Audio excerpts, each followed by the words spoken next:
दोस्तों, प्राचीन प्रेरक कथाओं में आपका स्वागत है। दोस्तों, मैं एक ऐसी कहानी सुनाने जा रहा हूँ जो बहुत ही प्राचीन कथाओं में आती है। एक दिन राजा जो है अपने घर से बाहर निकला।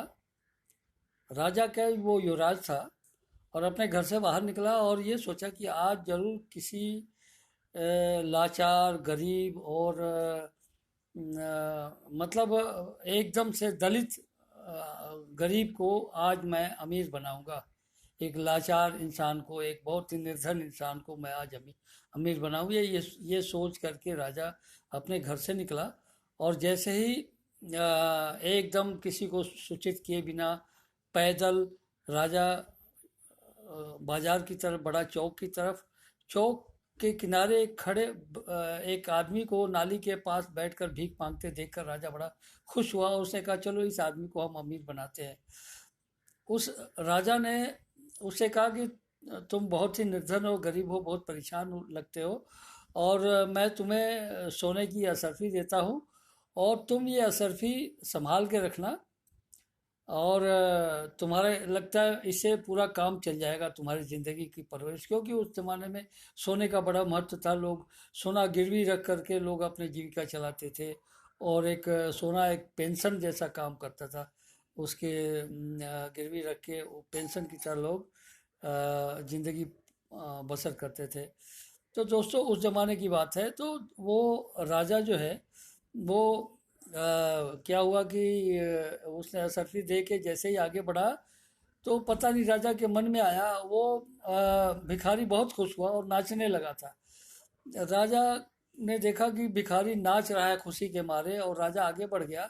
लेकिन थोड़ी दूर जाके फिर राजा मुड़ के देखा कि नाचते नाचते लगता है उसकी असरफी गिर गई है नाली में और वो आदमी नाली में हाथ डाले हुए उसे ढूंढ रहा है। राजा को बड़ा मन में क्षोभ हुआ और वो फिर दोबारा वापस आया और उसने उस भिखारी को बोला कि रहने दे, वो असरफी रहने दो और ये मैं तुम्हें दूसरी असरफी देता हूँ, इससे तुम्हारा काम चल जाएगा। लो ये रखो और सब भूल जाओ। मतलब कि तुम्हें हमने एक और असरफी दिया था, वो नाली में गिर गई, उसे छोड़ दो। लेकिन राजा जैसे ही आगे बढ़ा तो देखा फिर वो नाली में हाथ डाले हुए। राजा ने सोचा शायद एक असरफी से उसका काम न चले। राजा वापस आया, उसने फिर दूसरी असरफी उसको दिया और वो भिखारी दूसरी असरफी लेने के बाद भी बहुत खुश हुआ और उसने दोनों असरफियाँ एक सुरक्षित जगह पे रखे और जैसे ही राजा आगे बढ़ा फिर नाली में हाथ डाल दिया। राजा को बड़ा गुस्सा आया, बड़ा क्रोधित हुआ। राजा बहुत क्षोभ हुआ उसको और राजा वापस आया। उसने कहा कि अरे भाई, तुम ऐसा क्यों कर रहे हो? तुम्हें थोड़ा भी इस बात का ख्याल है कि हमने तुमको दो असरफियाँ दी है जिसमें तुम्हारा पूरा जीवन और तुम्हारे परिवार का जीवन चल जाएगा, लेकिन तुमने फिर भी अभी नाली में हाथ डाला हुआ है।